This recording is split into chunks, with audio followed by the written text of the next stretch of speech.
Favorite We just Nickelodeon shows? Hit me. do you know what? I'll just list some stuff and then we can just pick whatever's like floating in the air to talk about. How about that? Okay. Sound good? Yeah, All right. sure. So on my list we've got SpongeBob, which Oh, absolutely. yeah, come on. It's you know what? Like looking at some of the SpongeBob memes and some of the cartoons and some scenes, like this was clearly a show that was definitely meant for kids, but at the same time it wasn't your Teletubbies or your Dora where it's trying to like teach you how to spell or show you the difference between red and blue. No, there was a narrative and a story and it was funny. And slipped in was like a lot of savagery, but we can get back to that later. Mhm. There's Rugrats, there's Hey Arnold, As Told by Ginger, The Wild Thornberrys, with someone who I hope has been knighted yet, who I hope has got a knighthood, Nigel Thornberry, who is Britain's treasure, I believe. He's in Nickelodeon Uh, Smash.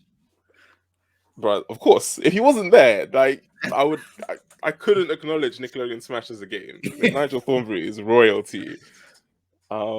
Jimmy Neutron, All Grown Up, Avatar, both of them, Penguins of Madagascar, Ooh, yeah, Keenan and Kel, and then Drake and absolutely. Josh.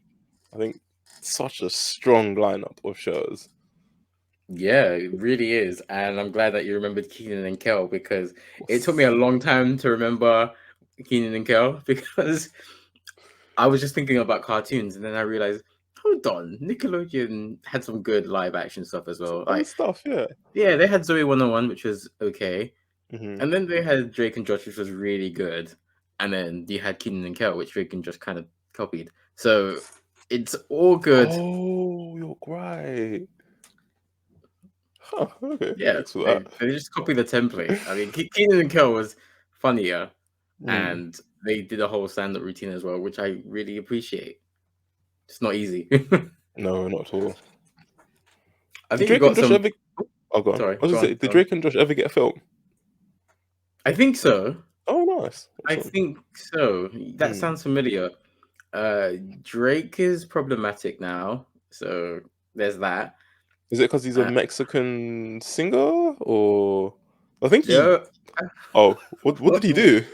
what's this Mexican singer stuff? No, he's honest. Hold on. I'll show you. He's just gone off. I think it's Mexico, and he's literally just singing like in Spanish, and people love him. He's Yep, got a go on. song called Fuego Lento with 25 million views. I'll send it to you. These guys are just taking the piss out of our lives, honestly. It's like, huh? When did this happen? Well, let's see if I can. Oh boy. It's got Okay. another. Yeah. Do you see it? Okay. So what is this? Oh, fuck's sake. Okay. It was either Spain or Mexico. I'm not 100%, but yeah, he's I what's he? I mean, it's Mexico City on the hashtag, so I'd assume it's Oh, okay, Mexico. fair. But yeah, what's he done that's problematic? So what I was referring to is one time when he said, "Caitlyn will always be Bruce to me." Can't really say that. Fair enough. And more recently, he pleaded guilty to. It was something to do with an underage girl, so I can't remember what Ooh, exactly. But yeah, you know it can't be good. So no. yeah, he pleaded guilty. So yeah, he's problematic. Josh is okay though. So What about yeah, Megan? Is she fine too? I think she's okay. I think she Okay, was good. well behaved. I want to say All right. Not on brand for Megan, but good for her in this she's not scenario. trying to fuck up the bag. Yeah. She's not an idiot. I think Avatar. We've talked about it before. One of the greatest animated shows of all time. Yeah, hands down. We're still making our way through Korra, but the original series is just top notch. It's just good, better than a lot of Mm, anime mm, that people swear by. So I think Nickelodeon did a very good job. You said Rugrats, Elite, yeah, top 5 100%. Nickelodeon shows for me. As told by Ginger, I didn't even watch that. Like I knew it was there, but I never watched it, so I completely missed out on that. But some I can bring to the table. Mm, Real Monsters. I don't know if you remember that. never saw that. So I can't even remember the plot. I just remember the characters. Mm, One was like a candy cane, but black and white, and had lipstick. I might be remembering the wrong thing. Rings a And then bell. I remember one monster didn't have like eye holes, so he had to hold his eyes up Hold in his his eye. hands. Yeah. Okay, yeah, And it I was just wacky. recognize this. Yeah. It was This is wacky. I don't remember if it nightmare was fuel. actually good. It was basically because when it came out, I was definitely in primary school, so I was like 5 or 6. Mm. So it wasn't my favorite show. I'll put it that way. Oh, I'm scared. I don't want to watch this now. No offense, but what? This is terrifying. Invaders in was a very popular show for me and my brother when we Mm. were growing up. Plot is pretty simple. Alien race tries to take over the world, but the alien is an idiot, and he kind of becomes best friends slash rivals of this human boy who is Mhm. smart, but everyone thinks he's an idiot. So no one believes him when he says this boy is an alien with Oh, clearly green skin. They just ignore him. So I mean, it's it's nice really to see they quite. weren't discriminating. I mean, It's that's true. something. Well, you know when those Southerners were saying, "I don't care if you're black, white, green, purple," they didn't foresee that they would actually see a green man walking the Hmm. earth. You got to eat those words now. Exactly. To choke on that humble pie. Hmm. But it was very enjoyable watching, and there's some episodes that I still remember to this day.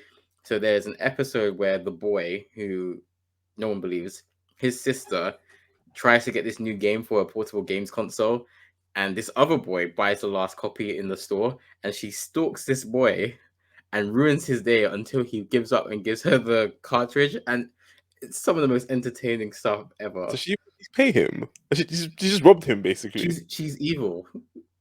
She is actually a witch. She's a criminal.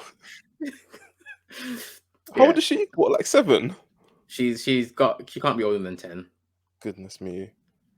I mean, Yeah. as if I was her dad, I'd be proud, but as a regular citizen, I'm just shocked and appalled by this behavior. Their dad is bad. Like he's a scientist. He's really Hmm. good at his job, but he's a really bad dad. And there's no mother in the picture. So, Yeah. like, Oof. he either doesn't acknowledge what his sister is, Mm. or he doesn't care. And either is bad. I think it's the latter. He's busy with his Yeah. experiments. Yeah. Not now, sweetheart. I can't remember any other Nickelodeon shows. I'm sure I'm forgetting some. Hey Yeah. Arnold, you mentioned already. I think Mm.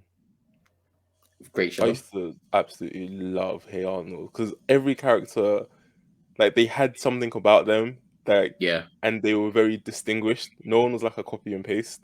Um, Helga, like, just own up to how you feel. What's the worst that could happen? But she probably just didn't know any better, and it was like, I have a certain way of life that I'd like to uphold, and I'm not going to risk exactly, that. Um, exactly. there was Arnold, who was just like, no offense to Arnold, but he was very, very, very average. But He was vanilla. yeah, but at the same time, he was like the anchor that held all the kids together. And he was very, very mature just because of like his upbringing. Because I'm not sure what happened to his parents, but he lived with like, grandparents, and they owned like a B&B that had lots of problematic people inside it. So he's dealing with like playground issues, and he comes back and he's dealing with like adult issues, and the kid's just like super mature. You got Gerald, who's honestly, there was a cool black guy stereotype, and Gerald just kind of like just that Yep, personified. That's yep, what that was. yep. Um, you had a guy who just liked eating. Okay, that was his thing. I thought it wasn't a personality trait. Uh, but no, it was cool. Like, you knew what you're gonna get into when like you saw the characters. It was like, being in school, and you knew like everyone behaved a certain way, and it just felt like that in Hey Arnold, and they got that down to a T. So yeah, that was pretty cool, especially growing up. Yeah, I feel like they had a good range of shows for people of all ages. So like you had Mm, Rugrats for a younger audience and stuff like Hey Arnold for people who were kind of around the age of 10 and starting to develop personalities and figuring out who they like and who they want to have as friends and stuff like that. And I understand Helga being really weird with her feelings towards Arnold because she's what 9, 10, maybe even 13. So it's a rush of puberty, and she doesn't really know how to handle it. And in real life, a lot of people were doing the same thing. I remember that happening a lot. So it's yeah. It's realistic, it's believable, it's stuff that happens.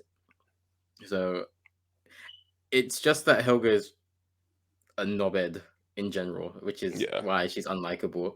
Mm-hmm. But I Do you know? get that. You know the worst thing is, like, she's not a knobhead. This is all an act, and it's really infuriating, like, watching it as an adult now, because you see it. Like, she does care about her family. She cares about her friends. I think she's got a best friend called Mimi, and if anything was happening to Mimi, like, Helga's there to back it. But Helga's just a prick, and it's like, Yeah. stop that. Just stop. Yeah. Get rid of this facade. This is No. not you. And then you look at the relationship at home, and it's not a happy home, which is Yeah. why she acts out. Like, a lot of the time when these kids do act out at school, it's because something's going on at home, and the teacher doesn't really give enough of a shit to look into that. Like, it makes a lot of sense, and sometimes it hits home really hard. And Helga's kind of a creep because she has a shrine dedicated to Arnold. I don't like that. That's weird. That's weird. But she's spoken about her womanhood in episodes. And I'm like, the fuck? How the writers get away with this? Puberty, man. Oh, this is a kid show. Stuff is starting to activate and stuff. So she's starting to learn about her body, and she can't really talk to her mom about it. So it's a bit weird, but at the same time, it does happen in real life. All this weird, awkward conversations, situations, these are real. Here's the thing, right? I know this is not Streamcast related, but when we're on like Burnout Brighter, do you think that guy took a lock of hair to create an Arnold shrine for Destiny? Absolutely. I think either that or he went to like some juju man, because there's no non-sus reason to do that. There's no innocent reason to do that. Yeah, I agree. But anyways, let's move on.